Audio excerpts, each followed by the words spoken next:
우리 성도들에게는 말씀이 늘 가까이 있죠. 그래서 개인적으로는 큐티도 하고 또 말씀을 듣기도 하고 주일날 교회 오면 또 이렇게 설교를 통해서 말씀을 듣습니다. 꼭 우리 교회가 아니더라도 요즘은 많이 통신이 발전해서 우리가 어느 교회 목사님이든지 또 인터넷을 들어가서 설교를 마음껏 들을 수 있는 시대에 살고 있습니다. 다양한 설교도 있고 또 다양한 설교가들이 있기 때문에 우리가 여러 모양으로 또 여러 형태로 또 설교를 듣고 은혜를 받기도 합니다. 근데 이제 설교하는 목사님들을 보면 뭐 진짜 많은 사람들에게 알려지어서 아주 유명한 그런 설교가도 계시고요. 또 별로 주목을 받지 못하는 그냥 조용한 곳에서 말씀을 전하는 설교자도 있습니다. 그러다 보니까 사람들 간에는, 교인들 간에는 그 목회자에 대한 또는 설교자에 대한 어떤 보이지 않는 등급이 맺어져 있습니다. 아, 저분은 설교를 참 잘하는 목사님이야. 또 저분은 뭐 설교는 뭐 별로야. 뭐 이런 그런 암암리에 교인들 간의 마음의 평가들이 있습니다. 왜냐하면 너무나도 많은 설교를 우리가 들을 수 있기 때문에 그렇습니다. 자, 오늘 본문을 보면 내용이 뭐냐면 예수님 설교가 나오는데 그 예수님 설교에 반응하는 사람들의 모습을 그리고 있습니다. 예수님이 설교를 딱 하세요. 근데 그 설교를 듣고 사람들이 어떤 반응을 보이느냐. 오늘날도 설교자들이 설교를 하면 등급을 매기듯이 예수님 설교에도 사람들의 그런 반응이 나타나고 있습니다. 21절을 보면 그렇게 말하고 있죠. 그들이 가버나움에 들어가니라. 예수께서 곧 안식일에 해당에 들어가 가르치심에, 지금 본문 자체가 예수님이 가르칠 때, 그때 뒤에 나오는 것이 사람들의 반응이 어땠느냐 하는 것을 다루고 있는 겁니다. 그 반응이 어떠했냐면 22절을 보면요, 무사람이 그의 교훈에 놀라니. 자, 예수님이 설교를 전할 때, 가르치실 때 사람들의 반응이 어땠어요? 무사람이 놀랐다. 그의 교훈에 놀랐다. 이렇게 말하죠. 또 22절을 계속 보면 이는 그가 가르치는 것이 권위 있는 자와 같고, 굉장히 그 authority, 권위가 있다고 이렇게 말하죠. 그러면서 서기관들과 같이 아니함이라. 아, 예수님의 설교가 이제 이 서기관들의 설교와 비교가 되는 겁니다. 예수님의 설교는 서기관 같지 않다. 이렇게 말하죠. 뒤로 가면 27절을 보게 되면 다 놀라 서로 물어대 이는 어찌미냐 권위 있는 새 교훈이로다. 예수님의 설교를 보고 권위 있는 새 교훈이로다 이렇게 말합니다. 자, 예수님에 대한 설교의 반응이 아주 좋은 거죠. 그리고 그 반응과 또 그에 대한 어떤 인식에 따라서 28절에 보면 예수의 소문이 곧 온 갈리 사방에 퍼지니라. 그러니까 그 설교가 사람들에게 많이 알려질 수 있는 하나의 계기가 됐다는 것을 이야기합니다. 자, 오늘 본문에서 이런 반응이라면 예수님의 설교가 어떻게 평가되고 있는 겁니까? 최고의 점수를 받은 것이라고 말할 수 있겠죠. 아주 사람들에게 그런 좋은 인상을 받는 그런 설교라고 할 수 있습니다. 자, 그러면 예수님의 설교는 어떠하기에 이처럼 사람들에게 좋은 평가를 받고 있는가 하는 것들을 우리가 볼 수 있어요. 물론 성경에 예수님의 설교가 이래서 참 사람들에게 호응을 받는다 이렇게 말하지는 않습니다. 하지만 그 말씀을 자세히 보면 어떤 힌트를 주는 것들이 있어요. 자, 그 힌트가 뭐냐면, 자, 지금 예수님이 설교하실 때 지금 예수님이 누구를 데려갔죠? 제자를 데려갔죠? 제자가 몇 명이죠? 12명 그러진 않으시겠죠? 자, 지난주에 본문에 보면 예수님이 제자를 몇 명 삼으셨어요? 4명을 삼으셨죠. 그러니까 4명 사건이 이루어지고 바로 이어지는 것이니까 4명의 제자를 데리고 예수님이 가셔서 지금 가버나움에서 설교를 하시는 겁니다. 가르치신다는 것은 설교를 하는 것이죠.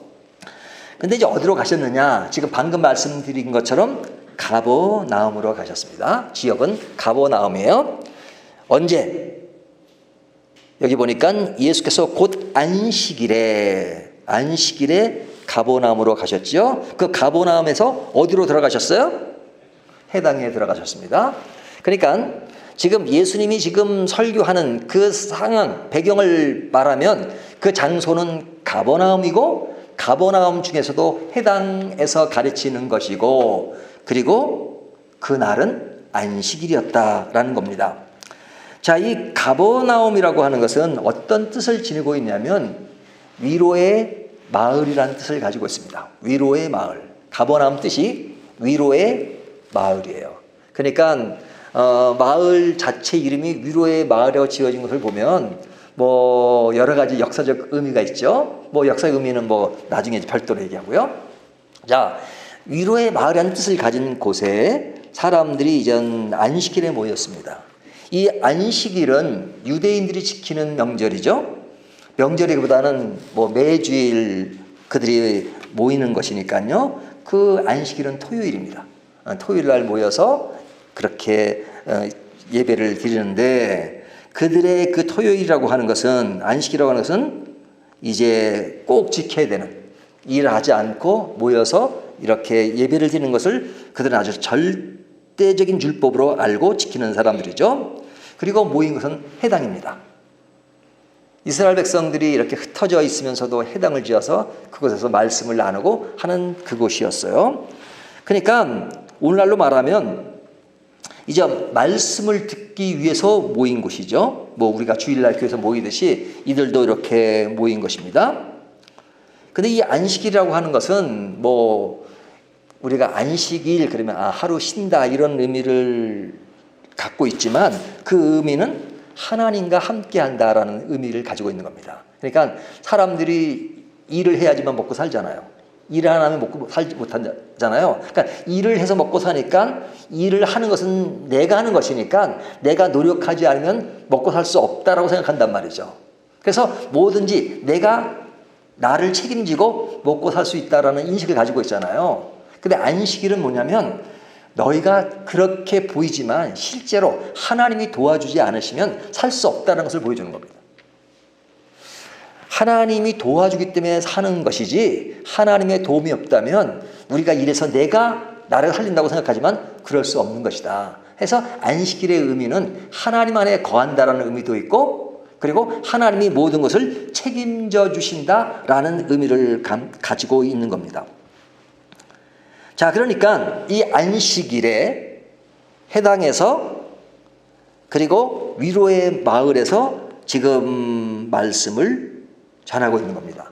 그렇다면 이 자체가 그 예수님의 메시지에 그런 것들이 내포되어 있는 겁니다. 예수님의 말씀 가운데는 그 안식의 의미가 있고, 위로의 의미가 있고, 그리고 어떤 모임의 중요성을 가지고 그 말씀이 그 속에 있는 겁니다. 그러니까 이것이 하나의 예수님이 어떤 내용을 가지고 설교하시는구나 하는 것들을 우리가 힌트를 얻을 수가 있어요. 그런데 이런 힌트가 없더라도 오늘날 우리들에게는, 이 성경을 보는 우리들은 예수님의 가르침이 무엇인가 하는 걸 너무 잘 알죠. 꼭 힌트를 안 주더라도 예수님이 어떤 분인가 하는 것은 우리가 너무 잘 알고 있습니다. 예수님은 누구세요? 하나님의 아들이시고 복음의 주체시고 구원을 이루시는 메시아, 구원주시잖아요. 그러니까 당연히 복음의 주체신 예수님의 말씀을 전하면 그보다 능력이 있을 수가 없죠. 그렇죠? 복음의 주체 그 자신이시니까요. 그러니까 예수님의 설교는 예수님이 복음의 근본이시고 주체이기 때문에 권위가 없을 수가 없어요. 당연히 권위가 있을 수밖에 없어요. 그러니까 예수님의 설교는 사람들의 평가에 의해서 괜찮은 설교다 이렇게 주어지는 것이 아니라, 어떤 평가를 하더라도 예수님 그분 자신이 하나님의 아들이고 그분이 우리의 구원주시기 때문에 그 자체로 많은 사람들에게 영향을 끼치고 많은 사람들에게 그 말씀 속에 갇히도록 만들어 주시는 겁니다. 사람들의 평가에 의해서 예수님의 설교가 좋은 것이 아니라 예수 그리스도의 그 말씀의 내용을 알면 그것에 따라갈 수밖에 없는 것이 인간의 모습이란 말이죠. 이 사람들이 좋게 평가한 것은 뭐 좋은 일이죠. 하지만 그들의 평가 때문에 예수님의 설교가 살아난 것이 아니고 또 높여진 것이 아니라 예수님 스스로가 높은 분이다 하는 것을 이야기하는 겁니다. 자, 그러면 이번에는 우리의 입장에서, 이제 이 성경을 보는 우리의 입장에서 이 성경 안에 있는 사람들을 평가한다면 어떻게 평가할 수 있습니까? 자, 이 사람들은 누구예요? 예수님의 설교를 듣는 사람들이잖아요. 이 듣는 사람들은 어디에 지금 초점이 모아졌습니까? 예수님의 설교를 들으면서 지금 어떤 반응을 보였어요? 여러 가지 지금 반응을 보인 것을 읽었잖아요. 근데 이것을 한마디로 얘기하면 그들이 예수님의 설교를 들으면서 이렇게 반응한다. 와우, 설교 잘하네. 이렇게 얘기하는 겁니다. 다시요. 그들이 뭐 여러 가지 교훈이로다, 뭐 고닌 그렇게 말하지만 한마디로 하면 오, 설교 잘하네. 이렇게 반응합니다. 그러면서 누구와 비교하죠? 서기관과 비교를 하잖아요. 역시 서기관과는 수준 차이가 나네. 라고 지금 비교도 합니다.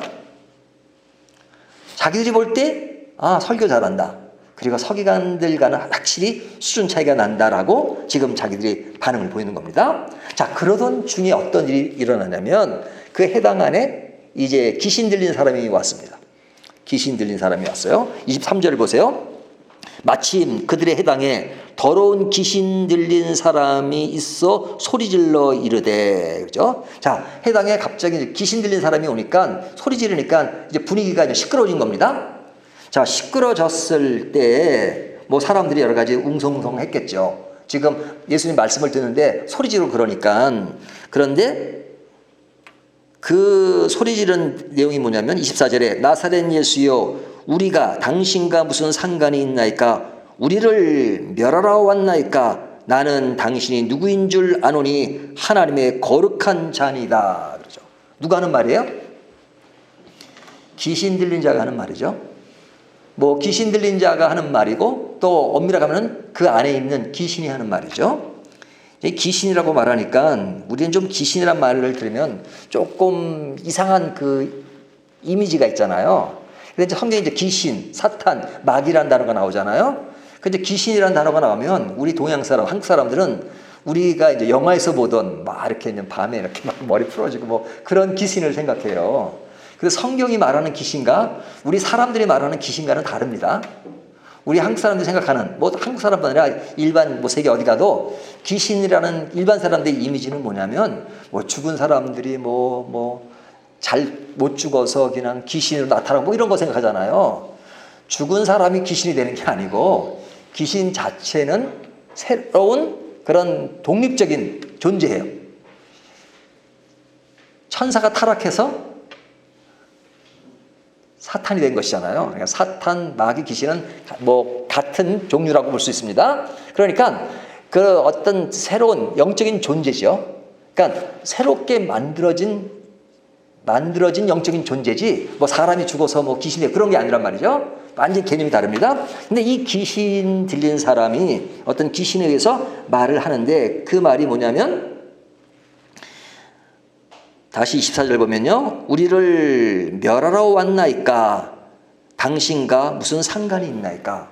아니 당신이 무슨 상관이 있게 여기 가버나움까지 와가지고 뭐 나를 괴롭히시오 이렇게 말하는 겁니다. 나와 아무런 상관이 없는데 그래서 내가 당신이 누군지 압니다. 당신이 누구인 줄 아는데 하나님의 거룩한 자니다. 자, 이 말만 보면 이들이 말하는 것이 맞는 말입니까? 틀린 말입니까? 아니, 맞는 말이죠. 뭐 상관이 없다. 상관없어요, 사실은. 뭐 예수님과 뭐 귀신 들린 귀신과 무슨 뭐 상관이 있겠어요. 예수님은 뭐 그런 것과 뭐 합하고 그런 것이 아니니까. 당신은 거룩한 자다. 당신은 누군지를 안다. 물론 이 말은 그 당시에 이제 그런 관행어처럼 쓰이는 말이긴 했지만 그 귀신 들린 자가 하는 말은 말 자체는 맞아요. 하지만 그가 진짜 예수를 믿고 하는 말이냐? 그건 아니잖아요. 사탄이 예수 믿습니까? 믿질 않죠. 마귀가, 귀신이 뭐 예수님을 믿을 리가 없죠. 그러니까 그가 그냥 예수님이 말씀하시는 것이 불편한 거예요. 나와 무슨 상관입니까? 해당해서 말씀하시는 것이 불편한 거예요. 그러니까 상관이 있느냐? 뭐 이렇게 말하는 겁니다. 자, 이렇게 말하는 그것에 대해서 예수님은 어떻게 반응하셨어요? 24절을 보면 25절 보면 예수께서 꾸짖어 이르시되 잠잠하고 그 사람에게서 나오라 하시니, 아주 여기 잠잠하라라는 말은 굉장히 아주 꾸짖는단 말이에요. 꾸짖는단 말입니다.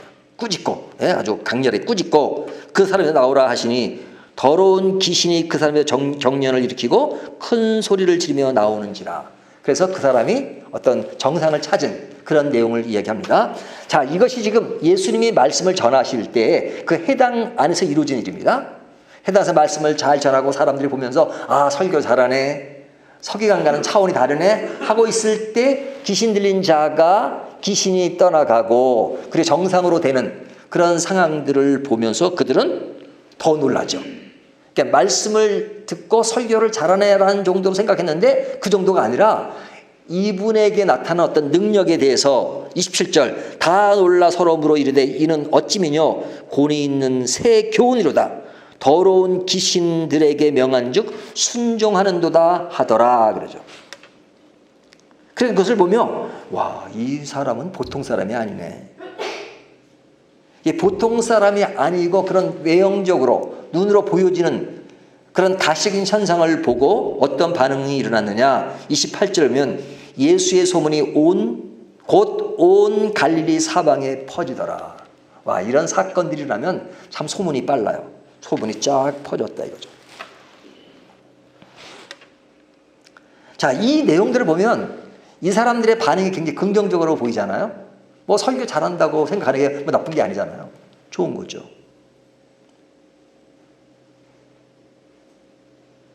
귀신이 하는 말 자체는 맞는 말도 있단 말이죠. 하지만 성경 기자인 마가가 이 내용을 쓰면서 아, 그 사람들 참 대단하다, 귀신 들린 자 대단하다 이렇게 쓰고 있는 건 아니죠. 초점이 있어요. 초점. 그 반응을 사실은 예수님의 가르치심에 하면서 반응이 쭉 나온 것을 보면 그들이 그런 메시지를 듣고 긍정적인 반응을 보이긴 하지만 중요한 것은 그들이 그런 말씀에 어떤 긍정적인 반응이 중요한 것이 아니라, 긍정적인 평가가 중요한 것이 아니라 뭐가 중요하다는 것을 강조하면 순종하는 것이 중요하다는 거예요. 하나님의 말씀은 순종하는 것이 중요하지, 순종하는 삶이 아닌, 예수를 믿는 삶이 아닌 그냥 외형도 듣고 아, 뭐 설교 잘하네, 설교 내용 괜찮네, 들을만하네, 그런 것에 그 사람의 신앙의 기준이 되는 것을 성경은 긍정적으로 평가하는 것이 아닙니다. 오늘 우리들 통해서 이 말씀을 보면서 아, 이 사람들의 반응에 대해서 아, 잘하고 있네, 그것에 손뼉치라는 이야기가 아니라 우리들에게 요구하는 것이 있다 이거죠.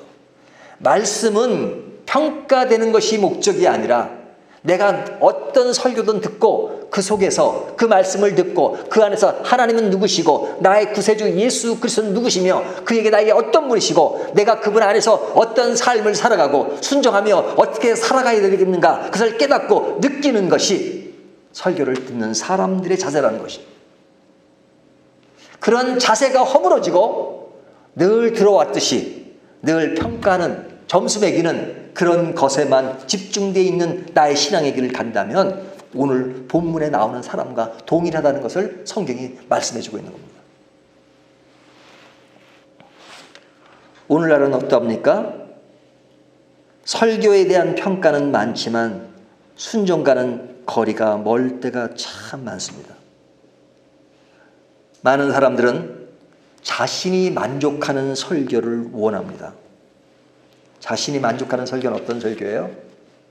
가버나움처럼 위로의 말, 늘 내 자신에게 위로가 되는 말씀, 위로되는 것. 위로가 되려면 뭐예요? 나를 칭찬해주고 또 나를 좋다고 말해주고 높다고 말해주고 그런 거잖아요. 근데 애석하게도 구약에 나오는 선지자들의 내용들을 보면 그 메시지들이 되게 어둡잖아요. 그리고 굉장히 어떤 이렇게 부정적인 것이 많아요. 그러니까 이사야 선지자가 막 그냥 맨날 너희들 심판이 왔다고 심판의 메시지를 전하니까 유대인들이 뭐라 그랬어요? 거짓말해도 좋으니 좀 우리들이 듣기 좋은 말 좀 하시오. 그런 얘기 하잖아요. 성경 이사야에 보면. 오늘날도 마찬가지예요. 오늘날도 그런 말들을 듣기를 원해요. 그래서 미국의 그 유명한 교회 어떤 목사님은 교회가 부흥하려면 절대 죄에 대한 이야기를 하지 말고 교인들에게 어렵다, 힘들다 이런 얘기를 하지 말라. 긍정적으로 할 수 있다, 하면 된다. 그리고 하나님이 축복하신다, 하나님이 도와주신다, 하나님이 책임져 주신다. 이런 말만 해야지만 교회가 부흥된다. 그렇게 주장하기도 했습니다. 교회는 위로의 마을이 되어야 된다. 그렇게 주장하는 겁니다. 하지만 예수님의 설교를 보면 항상 이렇게 위로의 말씀만 하셨나요? 오늘 본문에서는 이 사람들이 예수님의 설교를 아주 긍정적으로 평가했지만 예수님의 동생들은 뭐라 그랬어요? 예수님의 동생들. 형님 같은 설교가 어려워서 누가 듣겠습니까? 그러니까 예수님의 제자, 70인 제자 중에 많은 사람이 형님을 떠나간 것은 설교가 너무 어려워서 그래요. 그 얘기는 이 사람들의 반응과 다르잖아요. 형님의 설교, 예수님의 설교 어려우니까 떠난 거예요. 그렇게 말한단 말이죠. 사람들의 마음속에는 그렇게 나에게 직접적으로 위로가 되고 나에게 어떤 격려가 되지 않으면 그 설교를 안 들으려고 하는 성향이 있습니다. 왜? 설교에 대한 평가, 거기에만 익숙해져 있기 때문에 그렇습니다.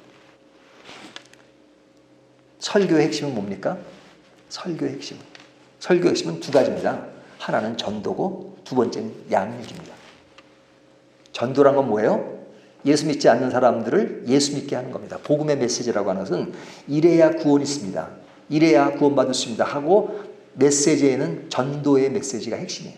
두 번째 메시지는 이미 예수 믿은 사람들에게 양육, 그리스도인으로서 더 하나님께 성장하고 성숙해지고 믿음을 가지고 어떻게 살아가느냐 하는 것이 설교의 핵심 포인트입니다. 설교가 그냥 우리끼리 즐겁고 그런 것에만 초점이 있는 것이 아니라 전도와 양육에 초점이 있는 거예요. 하지만 그런 것을 멀리하는 경우가 얼마나 많습니까? 이런 전도와 양육, 그것을 위해서는 어떻게 그것이 가능한가? 예수 그리스도를 만나야 되는 거죠. 예수 그리스도를 만나는 그것이 설교의 핵심 포인트고, 즉 본문에서는 예수님이 복음의 주체시지만 오늘날은 예수님이 우리와 함께 계시진 않잖아요.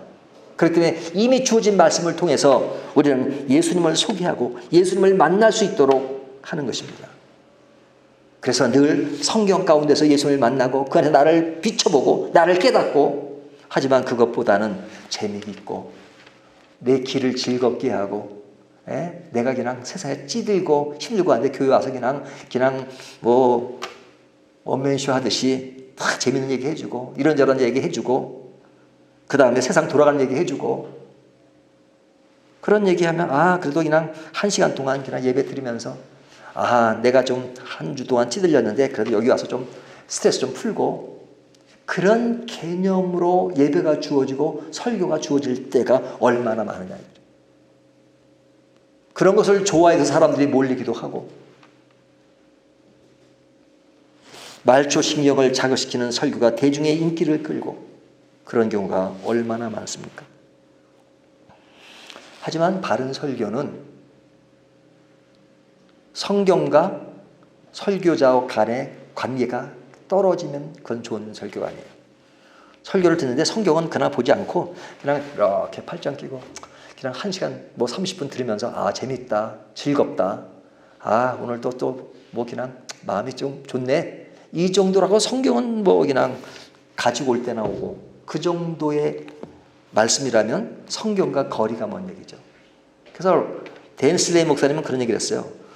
설교 시간에 교인들이 목사만 쳐다보는 설교는 좋은 설교가 아니다. 성경 쳐다보고 목사 쳐다보고 성경 보고 목사, 이런 설교가 좋은 설교다. 그러니까 제가 성경 본문 안 읽고 막 할 수도 있는데 대부분 성경 구절 읽는 구절이 뭐냐면 제가 설교를 하지만 그 설교 가운데서 내 개인적인 얘기가 아니라 성경이 이렇게 말씀하신다는 것을 자꾸 여러분 스스로가 느끼도록 성경을 보고 얘기를 하고,